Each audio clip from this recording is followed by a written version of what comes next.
এখানে ভোটার হয়েছি, আমি কিন্তু আসলে কখনো জনপ্রতিনিধি হিসেবে কাজ করব সেটা না।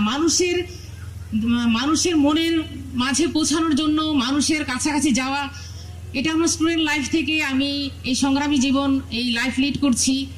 ছাত্রী সংগঠন থেকে শুরু করে আমি ঢাকায় জন্ম বড় হওয়া, এই উদ্দেশ্যেই কিন্তু মাটি মানুষের সাথে মিশে যাওয়ার একটা উদ্দেশ্য নিয়ে আন্দোলন সংগ্রামে একাত্ম হওয়ার জন্যই কিন্তু আসলে এই মুক্তাগাছায় আমার বিয়েটা হয়েছে, বৃহত্তর একটা লক্ষ্য উদ্দেশ্যকে সামনে রেখে। এবং সেটা ব্যক্তি স্বার্থ থেকে দিন হচ্ছে জীবন উদ্দেশ্য। আমার উদ্দেশ্য এটাই ছিল, দিনকে জীবন উদ্দেশ্য হিসেবে নেয়া, যাকে জীবনসঙ্গী হিসেবে গ্রহণ করলে আমার দিনের কাজ গণমানুষের জন্য আমি কাজ করতে পারবো, অবারিত সুযোগ পাবো। আলহামদুলিল্লাহ, আল্লাহ রাব্বুল আলামিন আমার সেই নেক উদ্দেশ্য পূরণ করে দিয়েছেন। তো এতদিন জাতীয় পর্যায়ে কাজ করতে হয়েছে, হয়তো মুক্তাগাছাবাসীর জন্য স্পেশালি আমি আলাদা করে কোনো কাজ করতে পারিনি। আমি 1 রাত 2 রাত বা 3 রাতের বেশি আসলে আমার শ্বশুর বাড়িতে কখনো থাকা হয়নি, খুবই ব্যস্ততা, বাস্তব দায়িত্ব পালন করার জন্যই।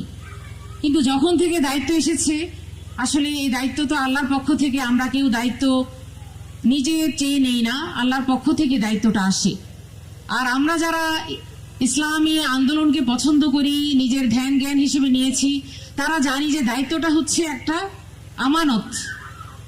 গতানুগতিক ভাবে মানুষ দায়িত্ব নেওয়ার জন্য পাগল হয়ে যায়। আপনারা জানেন, মুক্তাগাছার উদাহরণ আমি আপনাদের সামনে, সারা দেশের উদাহরণ আছে, শুধু মুক্তাগাছাই নয়, যে দায়িত্বটাকে একটা ক্ষমতা তারা মনে করে, তাই না? গতানুগতিক ট্রেডিশনাল পলিটিক্স যেটা চলছে, আমরা যারা ইসলামী আন্দোলন করি, আমরা মনে করি দায়িত্বটা বোঝা, দায়িত্বটা আমানত, এবং এই দায়িত্বটা চেয়ে নেওয়ার বিষয় নয়, কারণ এটা একটা কঠিন দায়িত্বের পক্ষে, তাই না? আমি মনে করি এটা মানুষের ভালোবাসা, মানুষের একান্ত মনের চাওয়া প্রত্যাশা পূরণের জন্যই মানুষ কিন্তু এমনভাবে সমর্থন দিয়েছে। কিন্তু সেই প্রত্যাশা পূরণের জায়গায় এসে আমরা দেখেছি যে একটা নির্দিষ্ট সময়ের মধ্যে সারা দেশে ইলেকশন ইঞ্জিনিয়ারিং হয়েছে, তাই না? এটা আমরা সবাই জানি, এটা ওপেন সিক্রেট। সুতরাং এই বিষয়ে আমি কথা বলতে চাই না। আমি যেটা বলবো সেটা হচ্ছে যে আমাকে আল্লাহ রাব্বুল আলামিন, আমি মনে করি আপনাদের যে প্রচেষ্টা, আপনাদের যে প্রাণান্তকর চেষ্টা ছিল, আপনারা যে মন প্রাণ দিয়ে সৎ যোগ্য একটা লোককে চেয়েছিলেন, আপনারা চেয়েছিলেন দেশে ইনসাফপূর্ণ একটি সমাজ কায়েমের জন্য, যে ইনসাফকে কায়েম করার জন্য 24-এর আন্দোলন ঘটেছিল, তাই না? স্বৈরাচার থেকে মানুষ 17 বছরের যে জগদ্দল পাথর, সেটাকে উপড়ে ফেলে আমাদের প্রিয় সন্তানেরা, আমাদের ছোট ভাইয়েরা, আমাদের স্বামীরা যারা আছেন সারা বাংলাদেশ থেকে এই যে গণজোয়ার তৈরি হয়েছিল, এটা কিন্তু ন্যায় ইনসাফ ভিত্তিক একটা সমাজ প্রতিষ্ঠার জন্য, এটা কোনো ব্যক্তি দলকে প্রতিষ্ঠার জন্য নয়। আমরা আজকে যারা এখানে উপস্থিত আছেন, আমি মনে করি আমাকে যখন এই দায়িত্বটা দেওয়া হয়েছে, একটা দলের পক্ষ থেকে হয়তো আমাকে এখানে নমিনেশন বলবো, মানে মহিলা সংরক্ষিত আসন থেকে আমাকে দেওয়া হয়েছে, কিন্তু মূলত আমরা যখন জাতীয় সংসদে ইলেক্টেড হয়ে এসেছি, আমাদের দায়িত্ব কিন্তু তখন কোনো দল, গোত্র, বর্ণ নির্দিষ্ট করে নয়, আমাদের দল মত নির্বিশেষে সবার জন্য কাজ করা, তাই না? জাতীয় পর্যায়ে আমাদের দায়িত্ব। আপনাদের কাছে আমি দোয়া চাচ্ছি।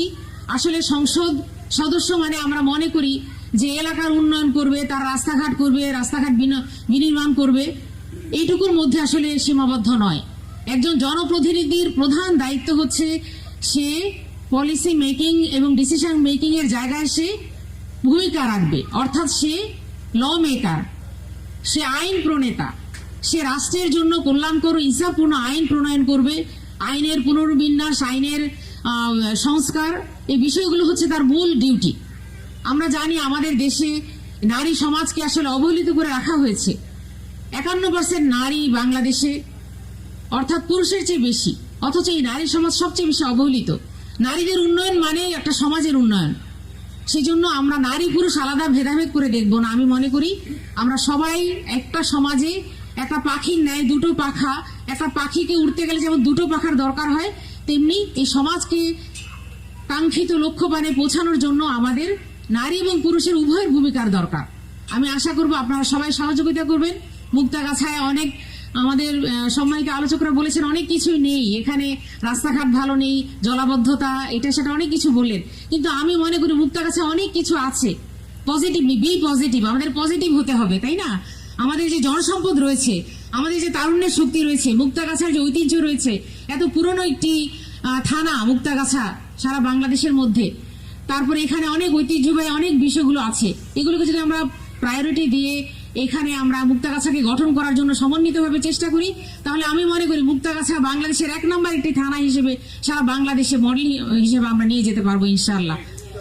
তো আমি আপনাদের কাছে দোয়া চাচ্ছি যে আমি আপনাদের জন্য আপনাদের বোন হিসেবে আমি মনে করি, আপনাদের কাছের মানুষ হিসেবে আপনাদের কাছাকাছি যেতে পারি। আপনারা যখনই যে সমস্যায় পড়বেন আশা করি সেগুলো আমাদের কাছে পৌঁছে যাবে, আমরা আপনাদের কাছাকাছি হওয়ার চেষ্টা করব সামনে আরো অনেক অকেশনে।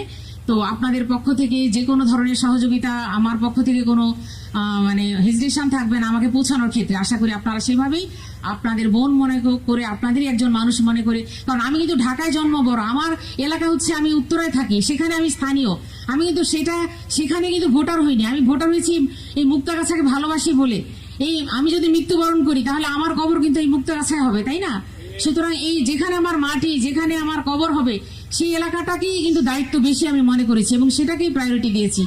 আমার যে বরাদ্দ আমার উপর শপথ নেওয়ার পরপর এসেছে, আমি বরাদ্দের আপনার 2/3 বেশি আমি মুক্তাগাছায় ব্যয় করার চেষ্টা করেছি।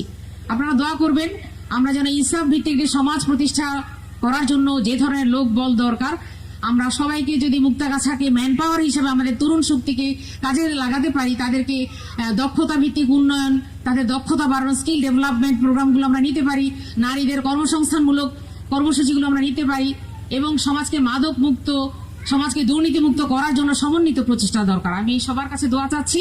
আর আজকে যে এত সুন্দর আয়োজন, আমাদের স্কুলের এই প্রধান প্রিন্সিপাল যিনি আয়োজন করেছেন, মাঝে মাঝে এই ধরনের আয়োজন হলে ইনশাল্লাহ আমাদের ঈদের যে উদ্দেশ্য, তাই না, যে ত্যাগের মহিমা উজ্জীবিত হয়। একটা সমাজে ত্যাগ এবং স্যাক্রিফাইস যদি না থাকে সে সমাজ কিন্তু কখনো উন্নয়ন হবে না।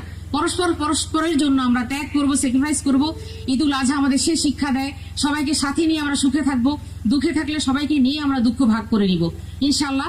তাহলে আমাদের এই সমাজটার এই দুর্নীতি পরায়ণ যে একটা অবস্থা আমরা দেখতে পাচ্ছি এটা থাকবে না এবং আমাদের সমাজে তরুণ শ্রেণীকে যেভাবে বেকার করে রাখা হয়েছে ইনশাআল্লাহ এই বেকারত্বের অভিশাপ থেকে আমরা মুক্ত করার চেষ্টা করব। আল্লাহ রাব্বুল আলামিন আমাদের সবাইকে সেই তৌফিক দান করুন। সবাই মিলে আল্লাহ রাব্বুল আলামিন বলেছেন, ইয়া আইয়ুহাল্লাযিনা আমানুসবিরু ওয়া সাবিরু ওয়া রাবিতু ওয়াত্তাকুল্লাহা লাআল্লাকুম তুফলিহুন। ঈমানদার লোকেরা, তোমরা ধৈর্যের সাথে, তোমরা দৃঢ়তার সাথে প্রতিযোগিতার মাধ্যমে তাকেও অবলম্বন পূর্বক তোমরা এগিয়ে যাও, আশা করা যায় তোমরা সফল কাম হবে। আসুন আমরা দৃঢ়তার সাথে, আমরা ভালো কাজে প্রতিযোগিতার মাধ্যমে এবং আল্লাহর উপর সবর ধৈর্য নিয়ে এগিয়ে যাই। আল্লাহ রাব্বুল আলামিন আমাদের দুনিয়া ও আখিরাতের সাফল্য দান করবেন। আসসালামু আলাইকুম ওয়া রাহমাতুল্লাহি ওয়া বারাকাতুহু।